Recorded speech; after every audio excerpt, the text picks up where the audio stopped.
Before I begin, I'd like to tell you a little bit about the stick that I'm holding. It was given to the adventure class a number of years ago on one of Mr. Jourard's storytelling visits. It's adorned with these beautiful scenes of nature, and it was painted by Lee's dear friend Judy Priest. We use this stick not only to tell stories, but daily during our affirmation circles, when we're doing conflict resolution, and this September, we used it when we sat together with our class to tell them of the passing of Mr. Jourard. This stick gives us courage to speak from our heart. So that is why I brought it with me today.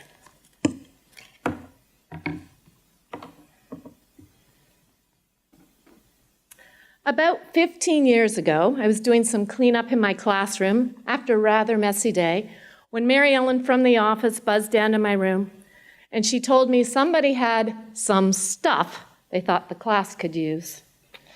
I was a little suspicious. I probably even rolled my eyes, but I was taught to always be polite, so I said, yeah, sure, send him down.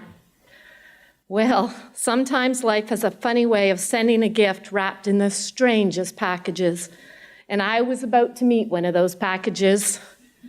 In walked an older man, white hair, bearded, with a big sack flung over his shoulder, and yes, it occurred to me that Santa had shown up in my room. And like Santa, he came bearing gifts. He had all these little villages and buildings built out of all these reclaimed materials. Now, I don't really know how he came upon this village, and I really don't know how he ended up at Queen Victoria School.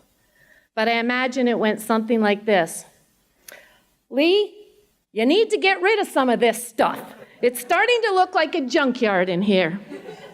And this, my friends, was the beginning of what would become a relationship with the adventure class, and with me personally, that would span well over a decade. On Mr. Jourard's first visit, he was intrigued by the castles the kids were in the process of building. So we began to talk about children and building. And that discussion turned into a discussion of education.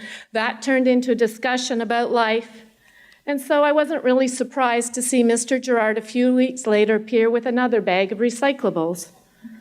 He became a regular visitor to the class, walking in the door with garbage bags full of all kinds of things he had collected. He eventually took on the name of the Beautiful Junk Man. I'm not sure how that name came about, but I'd be teaching. He'd appear at the door. Didn't matter what we were doing, all the kids would stop and shout, "It's the Beautiful Junk Man!" They'd tear to the door and grab the packages from his hand. Eventually, he was collecting from the neighborhood, and the deliveries became so large, he brought his fellow collectors as Sherpas to help with the load.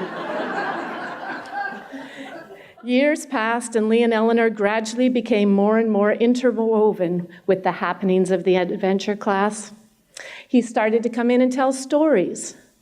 They came bearing tin bits to share the story of Hanukkah, and sometimes they just show up for a visit.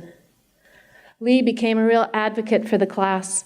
At one point, our junior class was put on the chopping block, and suddenly, on the Director of Education's desk, was a letter sent by the Mr. Lee Jourard, explaining the errors in their ways and the importance of maintaining this class. If there was an important adventure class event, chances are Lee would be there. I could go on and on about Lee Jourard and the impact he has made on the lives of all who have come through the adventure class. But everyone here this afternoon knows he was a man that had a great effect on people. And we in the adventure class are so blessed that he happened upon Queen Victoria that day so many years ago. On a more personal note, I wasn't looking for a father figure when I met Lee, because I already had a close relationship with my own dad. But Lee did become like a father to me. He always had words of encouragement. He believed in me more than I believed in myself, and he's the best hugger I know. I'm not only a better teacher because of having Mr. Lee, Beautiful Junk Man Jourard, in my classroom, but I'm a more compassionate human being because I knew him. I love you, Lee.